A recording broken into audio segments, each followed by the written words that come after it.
There have been a lot of college football games over the last few days, but look, we're not doing our job unless we're talking about the one in Starkville on Thursday night and really getting into the Egg Bowl, the most important game played in sports in the state of Mississippi the entire year. And we had what wasn't a great as far as well-played game for a while, but turned out to be a wild and memorable finish. Mississippi State beating Ole Miss 17-10 in overtime. And there's a lot of different aspects that I want to get into on this game, but I think first and foremost you have to start with the quarterback play, and you have to look at what Dak Prescott was able to do coming in late in the second half of that game when he's been out since Texas A&M. They didn't know if he'd even be healthy enough to play, but he was cleared. Things started going south for them a little bit. Prescott said, look, I can go. He did. He was spectacular, game-winning touchdown in overtime. Prescott, one of those special stories this season for all that he's been through, and for him to kind of have that finish is pretty cool.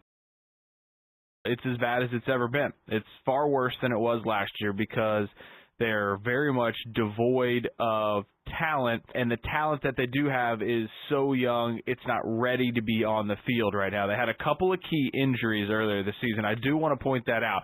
And when those guys went down, it was such a dramatic drop-off. And that's always one of the big problems at Southern Miss, is you can get a couple of frontline players, but you're not going to have the depth of the big boys in college football. So especially on defense when Rakeem Nunez-Roches goes down, Alan Howes, who is just a stud at middle linebacker, goes down. Dylan Arita, another linebacker, goes down. Your defense absolutely decimated. You can't replace those guys.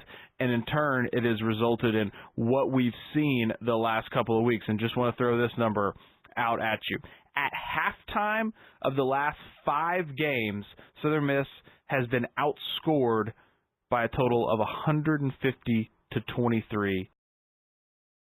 Welcome back to Inside the Huddle here on ESPN 105.9 The Zone. It is time for our new South 2 Neurospine Coaches Corner segment. And today we are joined by sophomore defensive back from Louisiana Tech, Adarius Barnes. He is a Port Gibson, Mississippi native. Adarius, we appreciate you taking the time to join us on the program. You're 6 games into the season, the midway point. Just kind of tell me how you feel about the team right now.